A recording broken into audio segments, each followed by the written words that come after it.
Hello friends, पिछली video में हमने HCF और LCM के बारे में जाना कि HCF और LCM होता क्या है। साथ ही HCF LCM निकालने के मेथड के बारे में भी जाना। इस वीडियो में हम HCF LCM के रेशियो बेस्ड कॉन्सेप्ट के बारे में बात करेंगे, जो काफ़ी इम्पोर्टेंट टॉपिक है। SSC और बैंक जैसे एग्ज़ाम में इससे रिलेटेड काफ़ी क्वेश्चन पूछे जाते हैं। साथ ही ये काफ़ी ईजी भी है। एक बार इसे अच्छी तरह समझ लेने के बाद इसके क्वेश्चन पेपर में केवल 5 से 10 सेकंड में ही सॉल्व किए जा सकते हैं। तो चलिए शुरू करते हैं रेशियो बेस्ड कॉन्सेप्ट। पहला कॉन्सेप्ट है कि दी गई संख्याओं का फैक्टराइजेशन करने पर अगर एक फैक्टर HCF होता है तो उसका दूसरा फैक्टर रेशियो ही होगा। इसको हम एक एग्जाम्पल से समझते हैं। मान लीजिए हमारे पास कोई दो संख्याएं हैं 35 और 40। 35 और 40 का जो HCF होता है वो होता है 5।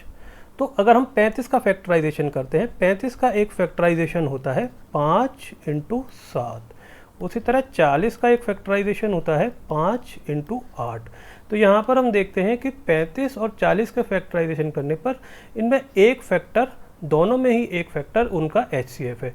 तो जो बचा हुआ फैक्टर है, जो यहाँ पर बचा हुआ फैक्टर है 35 का और जो यहाँ पर 40 का बचा हुआ फैक्टर है, तो ये इन दोनों का रेशियो होगा। यानी हम कह सकते हैं कि 35 और 40 का जो रेशियो होगा वो होगा 7 और 8। इस आधार पर हम कह सकते हैं कि जो कोई भी संख्या होती है, यहाँ पर 35 है और 40 है, तो वह उनके HCF और उनके रेशियो के मल्टीप्लाई के बराबर होती है। इसको हम इस तरह भी लिख सकते हैं N1 = HCF H × R1 और N2 = H × R2।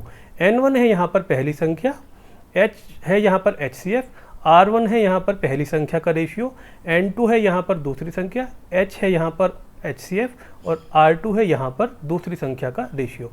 तो ये होगा हमारा पहला फार्मूला कि N1 होगा HCF × R1 के बराबर और N2 जो होगी, जो दूसरी संख्या है, वह उसके HCF और दूसरी संख्या के रेशियो के मल्टीप्लाई के बराबर होगी। दूसरा कॉन्सेप्ट है दो संख्याओं का LCM उन संख्याओं के HCF और उनके रेशियो के मल्टीप्लाई के बराबर होता है। यानी अगर कोई दो संख्याएं हैं तो जो उनका LCM होगा वो हमेशा उनके HCF और उनके रेशियो के मल्टीप्लाई के बराबर होगा। LCM होगा यहाँ दोनों संख्याओं का LCM, H होगा यहाँ HCF, R1 होगा पहली संख्या का रेशियो, R2 होगा दूसरी संख्या का रेशियो। तो इस तरह से जो दो संख्याओं का LCM निकाला जाएगा तो वो इस तरह भी निकाला जा सकता है कि LCM = HCF × R1 × R2। ये होगा हमारा formula number 2, LCM = H × R1 × R2। तीसरा कॉन्सेप्ट है कि दो संख्याओं का गुणनफल हमेशा उन संख्याओं के HCF और LCM के गुणनफल के बराबर होता है। यानी जो हम अगर पहली संख्या को लेते हैं N1 और दूसरी संख्या को लेते हैं N2, तो जो इनका गुणनफल है वो उन संख्याओं के HCF, दोनों संख्याओं के HCF और उन दोनों ही संख्याओं के LCM के मल्टीप्लाई के बराबर होगा। N1 × N2 = H, जो हमारा HCF है, × LCM। ये होगा हमारा फार्मूला नंबर 3।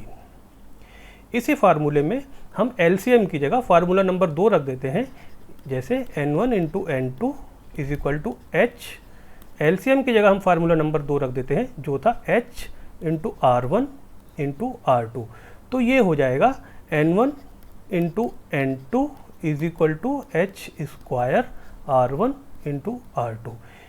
यानी ये होगा हमारा फार्मूला नंबर 4।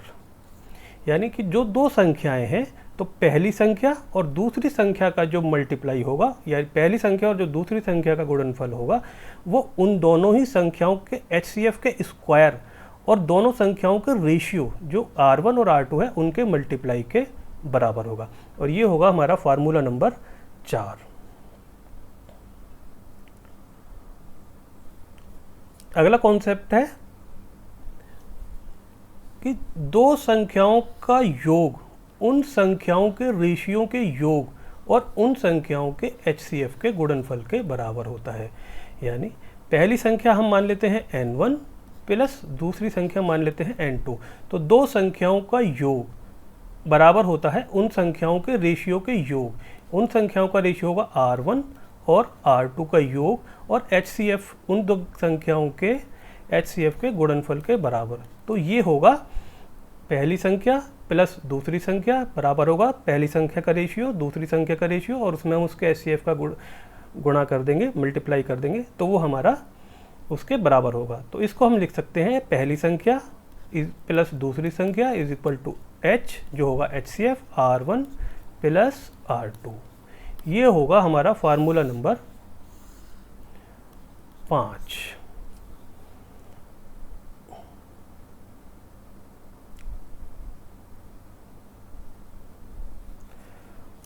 अगला है दो संख्याओं का अंतर उन संख्याओं के रेशियो के अंतर और उन संख्याओं के HCF के गुणनफल के बराबर होता है। ये भी पहले वाले की ही तरह होगा, बस इसमें जो है योग की जगह अंतर होता है यानी प्लस की जगह माइनस होगा। तो यहाँ होगा n1 minus n2 is equal to h into R1 minus R2। यानी पहली संख्या माइनस दूसरी संख्या बराबर होगी दोनों संख्याओं का HCF और गुणा में होगा पहली संख्या का रेशियो माइनस दूसरी संख्या का रेशियो। तो ये होगा हमारा फार्मूला नंबर 6।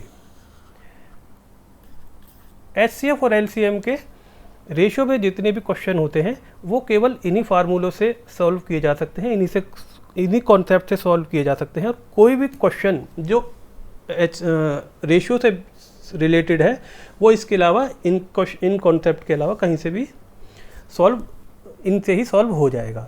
नेक्स्ट वीडियो में हम बात करेंगे HCF और LCM के क्वेश्चन के बारे में बात करेंगे। धन्यवाद।